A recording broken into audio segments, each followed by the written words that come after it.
Welcome, listeners, to www.ironradio.org, the website and podcast for all things strength sports and sports nutrition. With your hosts, Lonnie Lowry. Remember, Phil is like a gnarled old oak tree held together with scar tissue and bone spurs. Rob Fortney. And I'm telling you, the pain that I would suffer was beyond excruciating. And Phil Stevens. Do it, Rob. You'll kill all those nerves. Thanks for listening.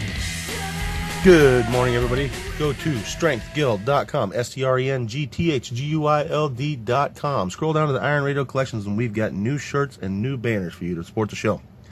Everything from just a regular banner, regular shirt, to ones with sayings on them, like Lonnie's Phil is like a gnarled old oak tree shirt. And some news for you, we're going to have some contests for people who own these shirts and things. So if you support the show, we'll let you more on that later. So if you get in on these early, you can be one of the first people to win some prizes. So thank you very much. Go check out the site, strengthguild.com. Scroll down to Iron Radio Collections and support the show. Welcome, Iron Radio listeners. This is Lonnie Lowry. I'm an exercise physiologist. I'm a nutrition professor of about 20 years, and I'm a former competitive bodybuilder.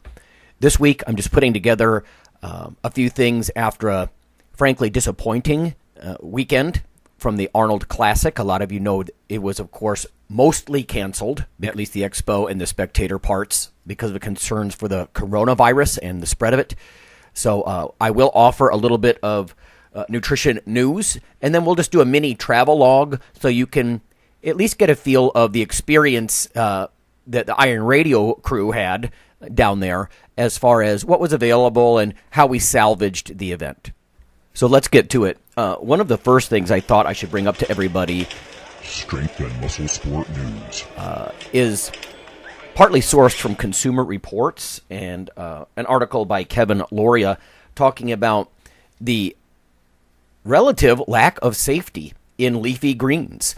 So as spring continues to roll out, a lot of people are eating grilled chicken on their salads and that sort of thing, eating a lot of leafy greens. And I just thought I would bring some of this to everyone's attention.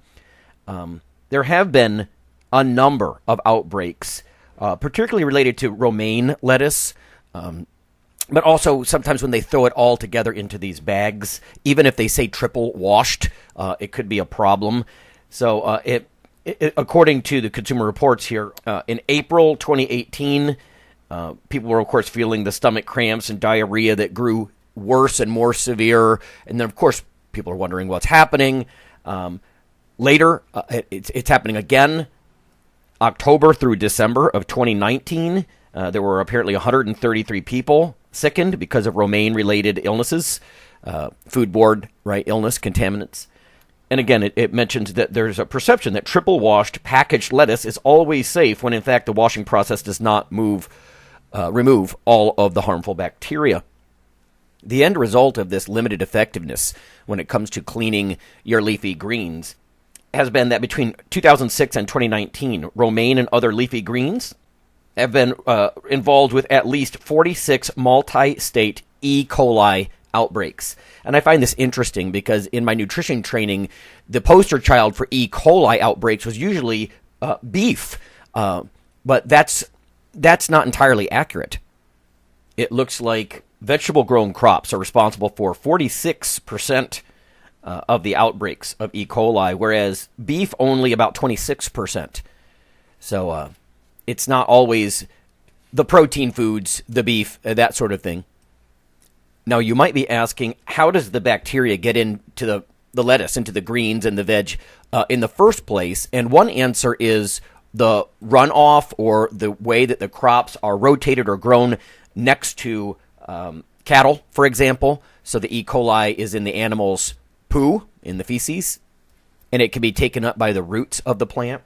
There's also, of course, the chance, because these are giant crops, of course, of birds flying by and contaminating the plants that way. It's not always just taken up by the roots of the plants.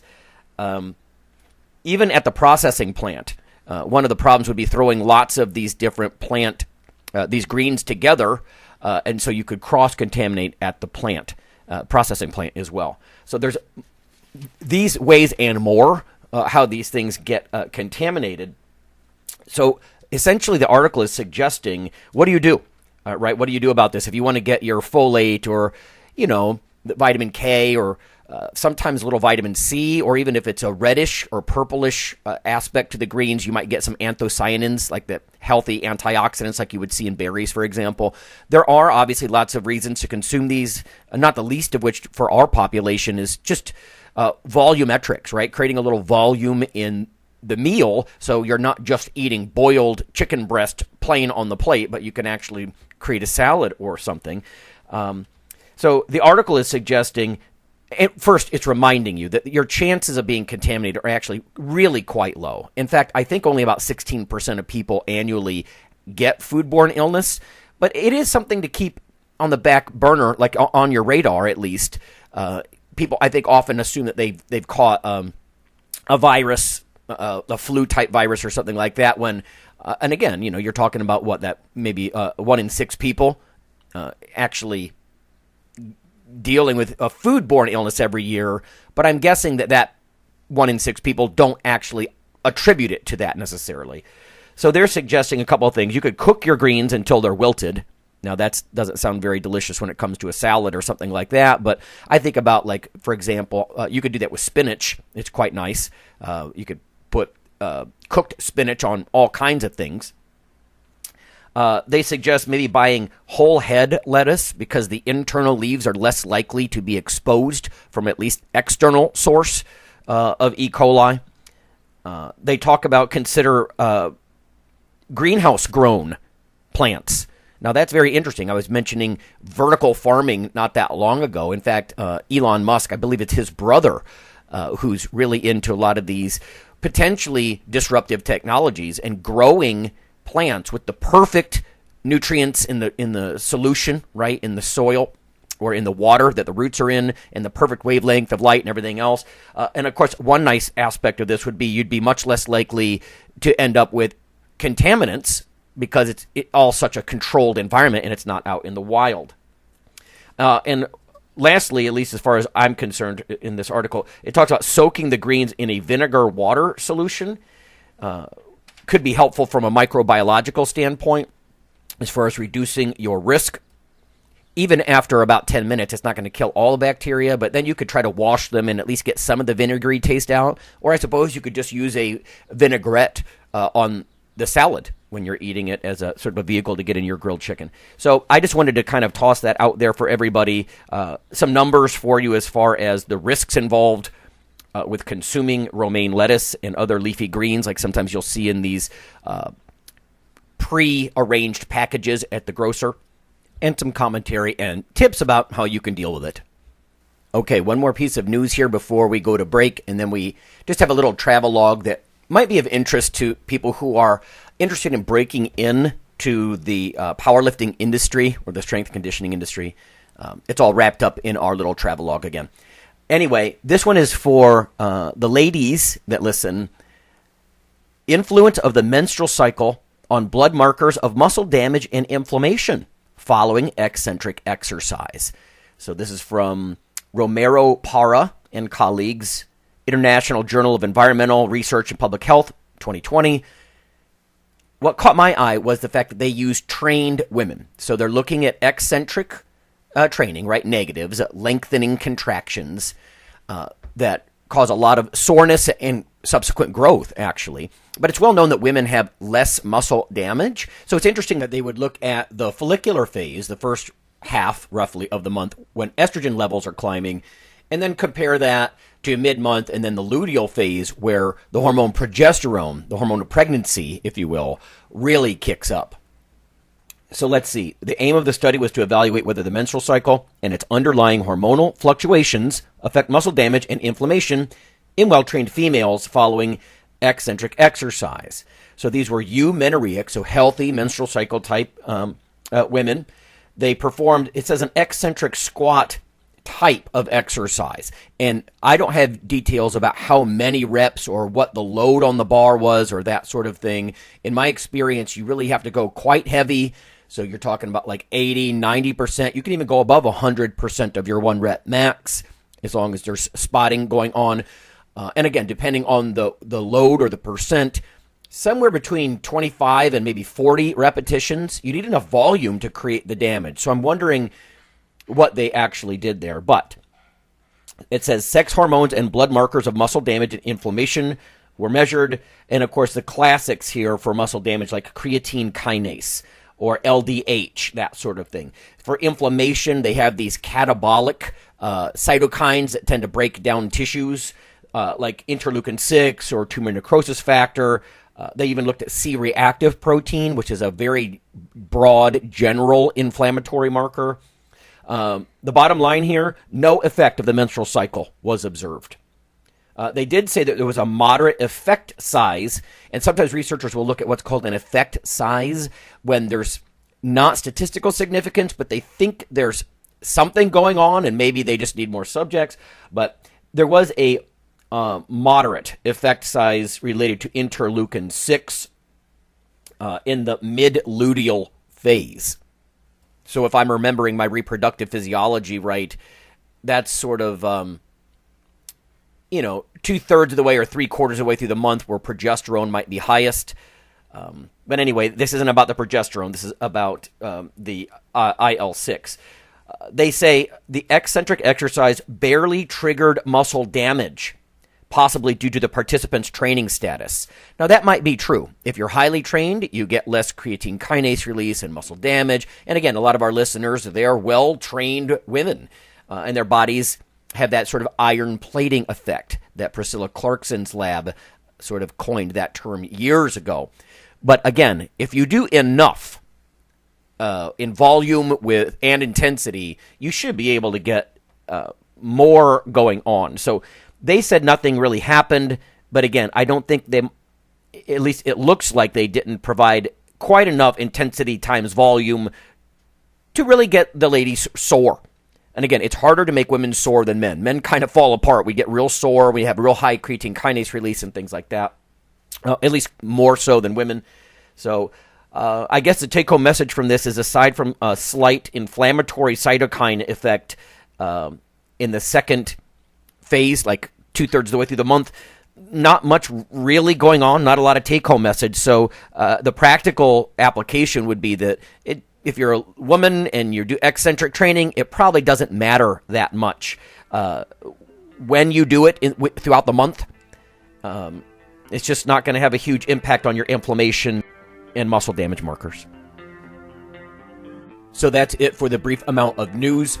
Again, after the break, we're going to go down to the Arnold Classic. This was actually notes that I was sort of making on the way home from a conversation with Phil Stevens and Jason Pegg, and some of the advice they were giving to some young Iron Radio listeners about how to break into the powerlifting and fitness industry and not get conned and that sort of thing. I thought it was valuable, so that's what we're going to share.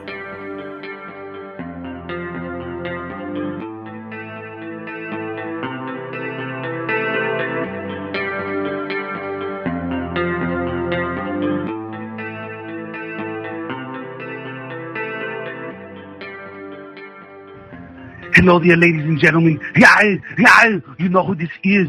So I'm here to tell you about Dr. Mike T. Nelson's new book, Why You Should Eat Keto. I don't do it because, look at me. Come on, I'm fabulous and I'm fantastic. Anyway, you should text the Keto ebook, all in one word, to 44222 to receive your free copy. Do it now!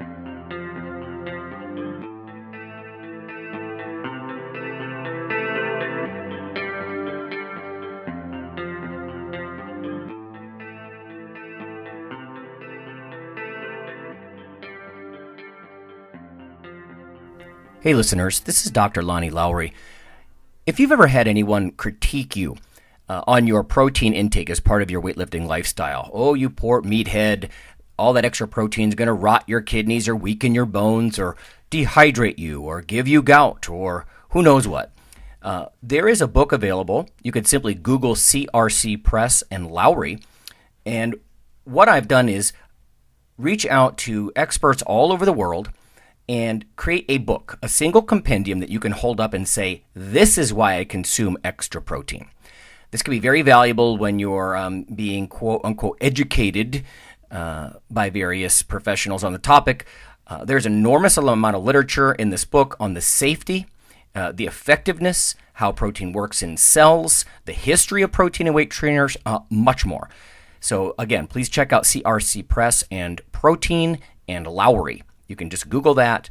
And I do, full disclosure, I do make a small single-digit royalty on the book, but that's not why I did it. I did it so we can all have something, our particular population, to both defend what we do and to inform our nutrition and our eating. Thanks.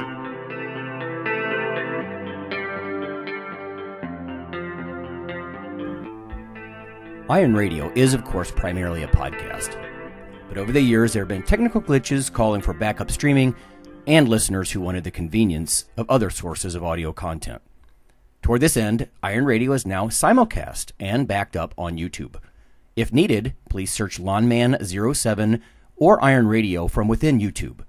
There's not much video, but if you like to listen through YouTube on a Roku or other living room device, there you go.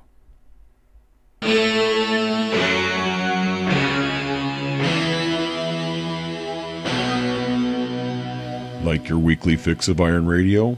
In addition to being a popular institute on iTunes, we are also on email. Simply go to www.ironradio.org and sign up for the voluntary email. You'll get a once per week email, no more. That's little more than the show notes and a link to the audio. So go for it.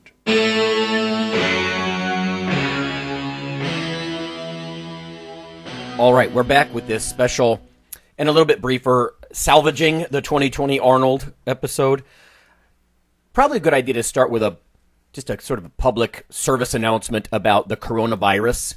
I don't have a lot of details and research on it for you, but it occurred to me driving home and later talking with my wife Kelly that, of course, gyms are petri dishes, so it might be a good idea to try to reduce contaminants. Like if there's some, you got the kid sometimes who's just working the front desk, maybe tell the owner of the gym to have the kid up the roving, strolling around the gym, cleaning down stuff. Lysol spray, a cheap 10% bleach solution, right? Still 90% water. Now you got to be careful not to get that on clothes and whatnot, but there's lots of disinfectant sprays because, of course, somebody coughs into their hands, grabs the barbell, and you're the next one up to the barbell. You didn't even see the person before.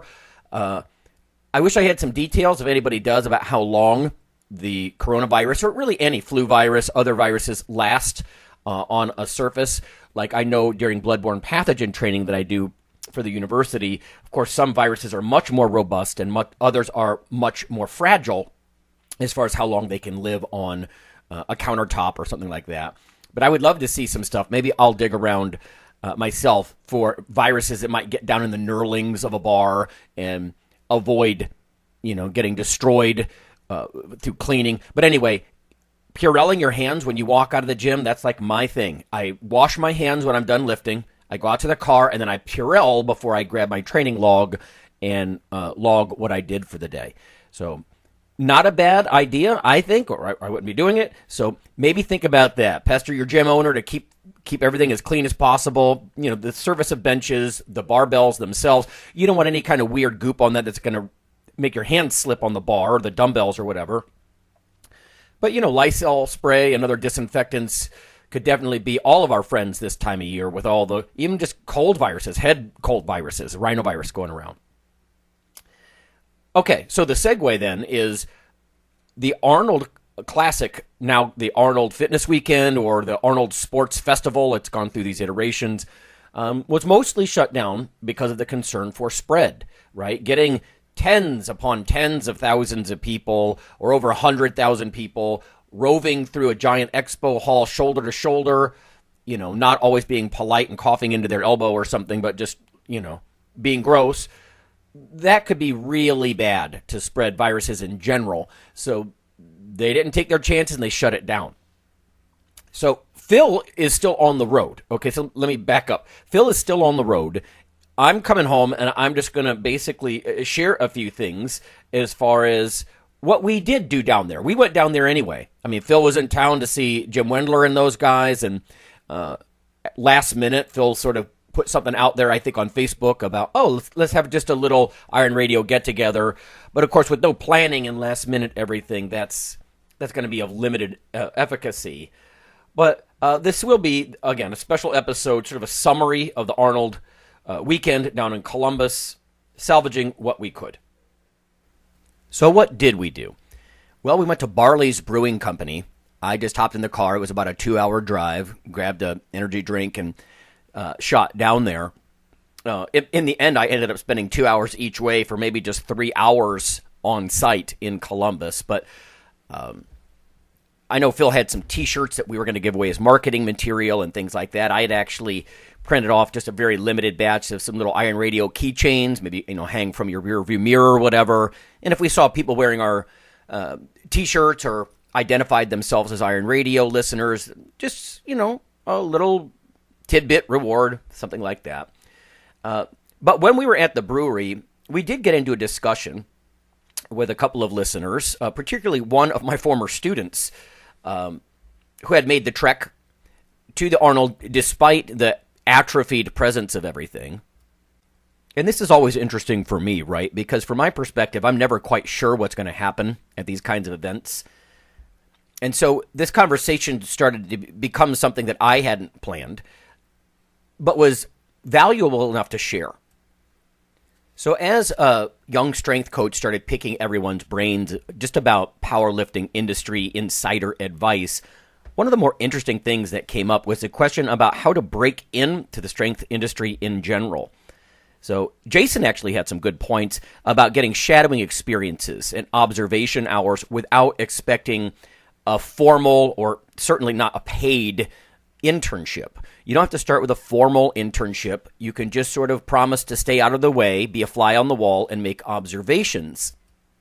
And for what it's worth, even just doing that sort of thing in a beer and nachos conversation like we were having, that was smart. It's smart to do that. So exposing yourself to people who have worked in the strength industry for some time, whether they're a gym owner, a competitor, someone who works for a larger facility or for the state or whatever it is that they're doing, it's just good to be part of these conversations and picking up what wisdom you can.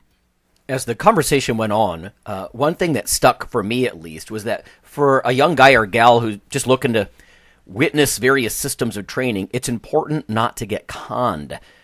There are a handful of gym owners and coaches out there that have, 1 foot in the trenches, 1 foot maybe in a professional or a collegiate environment, and they could be especially valuable because they're going to care about the professional demeanor, the professional habits, the kinds of things that you should do when you work in a professional setting. On the flip side, I heard some sort of disturbing examples of predatory personalities in the strength and conditioning industry that just want to take your money or glorify their own self-created social media image, and maybe they want you to promote them. So to clarify, the question that came up was whether or not it was customary or necessary to pay $3,000 and spend dozens of hours on social media talking up a gym owner's business. The short answer from both Jason Pegg and Phil was that no, this is not necessary. In fact, you should avoid that kind of thing. I'm certainly not saying that these powerlifting industry people should not make money, right? That they should always donate their time as free mentors to people. But the flip side of that is whether or not they're taking advantage of young people. And I always think about why we do Iron Radio, right? We're doing it quite the opposite. So we remember being dumb kids and asking questions, naive questions. And not that these were dumb questions. These were good questions. They were the right questions. But certainly not trying to take advantage of everybody, putting everything behind a steep paywall, and that kind of thing. Especially not just for a couple of days of observing how the facility or the person, how they roll out their system to their clients. So I would argue, again, based on what everybody was saying, that somebody who wants to do this kind of thing and just witness a system of training and that sort of thing, they should be welcome to do so by a well-meaning coach. They do exist. They are out there. And the ones who are professional strength coaches in universities or different state hospital systems and that kind of thing, they should be able to impart some of their wisdom and give some professionalism tips, and even talk about niche markets. So these people are going to be working in different niche markets. These customer bases, they don't always focus on super heavyweight national champion powerlifters. Jason was pointing out a few nice little tips about different niche markets, but providing strength or athletic experiences for kids, firefighters, police forces, there's a lot of different ways that you can take your message of strength and barbell training and do a whole lot of good to some of these groups that nowadays aren't always highly fit. Sometimes a shadowing experience could lead to an actual internship, either paid or unpaid, if you do a good job.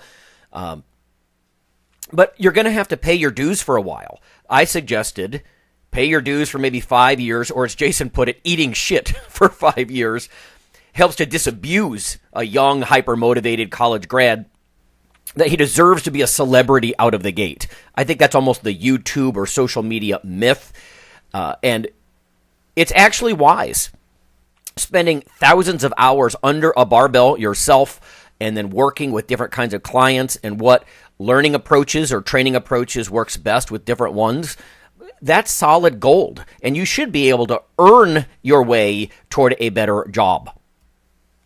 Longtime Iron Radio listeners know that Phil's philosophy, and he was sharing this down in Columbus as well, was just sample a number of different training approaches. Don't become a carbon copy of any one person, because you're probably just going to be a pale imitation. So sample different facilities, choose your favorite tricks and training aspects and programming and that sort of thing, and then create your own training philosophy. That apprenticeship model, a lot of you have heard me say this, I feel like it's lost in many ways. We don't have the type of or the amount of apprenticeship modeling that we once did in this country. It used to be if you wanted to be a woodworker, you apprenticed under a woodworker. You wanted to be an electrician, you followed around an electrician. Things like that.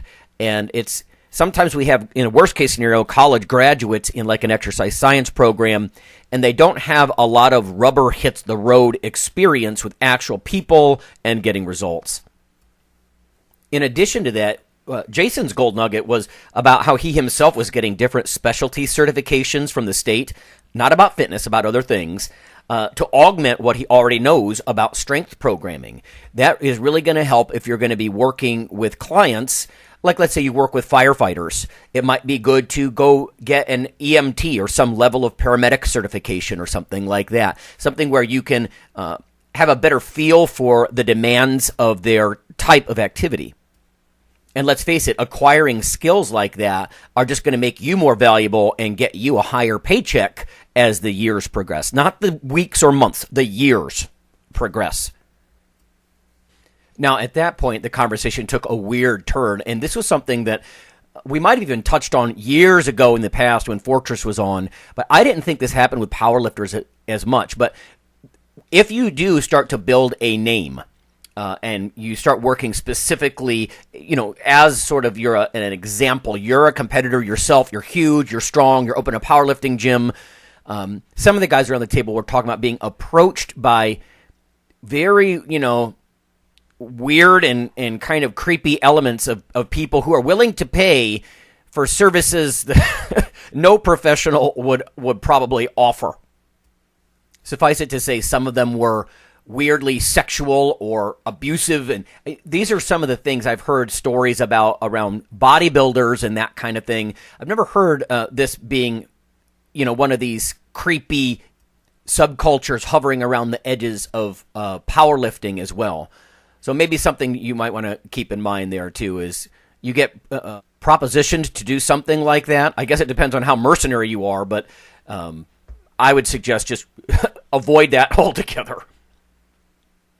So what else did we do? It wasn't all just shop talk in the brewery.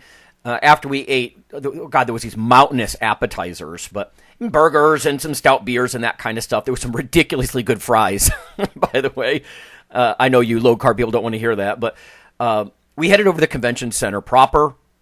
The expo and most of the spectating, of course, was canceled this year, But there was a smattering of people in the hallways. There was even like a little mini strength event with its own little area of booths that I didn't expect. I'm honestly not sure how this was allowed to take place because it still seemed like a limited example of what they were trying to prevent, meaning getting gatherings of people in one place and jostling around each other and that kind of thing. It definitely was not crowded. I mean, clearly the event was neutered this year. But Phil and I had already printed maybe 80 T-shirts or something. Again, some marketing material a few weeks ago. So we just hung out with some of his crew and handed out the oversized T-shirts. I actually tried to reserve a couple of mortal-sized T-shirts, meaning like not double and triple X, so I could give them out at the summer events and that kind of thing, some scientific events and whatnot. Like sports nutrition at the ISSN meeting in June, something along those lines. So we gave out a lot of the big ones. We were sort of targeting the largest mammals possible that could actually wear these big shirts.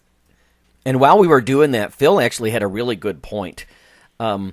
Imagine the millions of dollars that were lost on merchandise and swag from the various vendors this year that actually were printed with the year 2020 on them. If they said Arnold Sports Festival 2020, I don't know if those would be collector's items or, how many just didn't get to be dispersed. They were bought and printed in advance, but the expo didn't happen. And trust me, there were very few people milling around in the hallways that we were standing in. And I even heard rumor that the cost of the booths, I'm sure it's probably, I don't know, $1,500, $2,500, something for a smallish booth in an expo. Somebody can maybe contact me and let me know what it costs. But I heard rumor that they weren't refunding those either. So I guess that's a huge risk when you sign up for something that's non-refundable. But I can't imagine. So then imagine the fitness companies, you've lost money from any type of swag that you've made specifically branded for that event, and you don't get reimbursed for your booth space. It's got to be a lot of people very salty, and I don't know how they're going to make amends for that or if they even care. I guess we'll find out in coming weeks. So in summary, again, brief episode, but here I am publishing this week's podcast episode. Again, Phil is still on the road, but I've got a small box of leftover T-shirts and keychains, and I'll not just give those away in the summer, but we'll do something as far as Iron Radio listeners. I love to reward the supporting members and that kind of stuff. We don't have a ton, so we could do this on a limited basis, somehow a contest or some giveaway. But that's about it. I mean, the Columbus experience was obviously a disappointment this year. We did have a cool handful of little Iron Radio things that should set the stage for next year. Providing that there's not a lot of bad blood and it's not hurt in general. I have a feeling it'll bounce right back next year. And again, we kind of set the stage with some of what we were doing as far as ideas for next year. And I just thought listeners might appreciate at least a little story, sort of travelogue from someone who did go down there. And we did try to, on some limited level, try to enjoy the 2020 Arnold Sports Festival anyway. So that'll be it for this week, and we'll see you next time.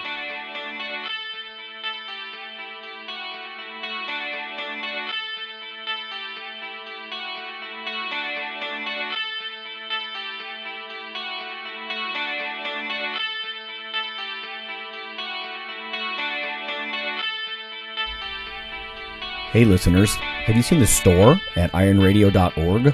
There are 3 halls in the store. One for Phil, one for Fortress, and one for myself, Dr. Lowry, and they're thematic. So you can go into our Halls of Iron store and choose based on your goal. If you need something to learn or read or something nutritional, you can look in my store, Lonnie's store. If you want something about injury prevention or competition, then take a look at Phil's Hall of Iron. And if you want something about motivation or daily training, Fortress's Hall has what you're looking for. There are some fun, heroic descriptors as you browse through the stores. We try to make it a little more fun than the average boring online store. And whether you're a novice lifter or someone more experienced, you can take heart that you're not wasting your time.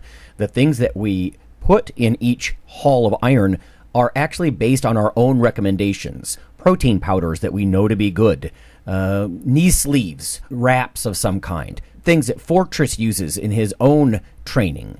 The stuff you see you know is good. This way you don't waste time.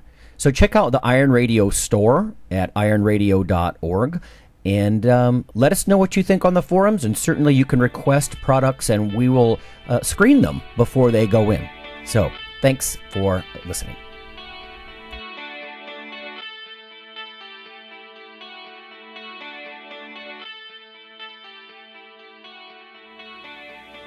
Iron Radio is accepting donations.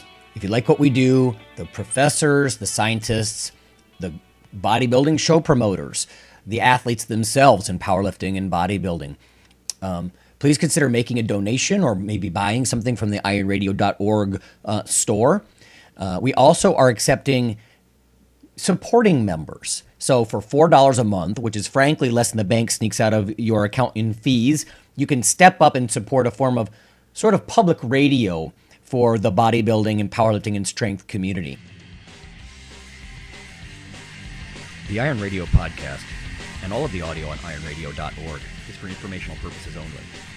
If you're interested in starting a diet or exercise program, it's important to check with your physician. Also seek the help of registered dietitians, athletic trainers, and qualified exercise physiologists in order to make the progress that you need.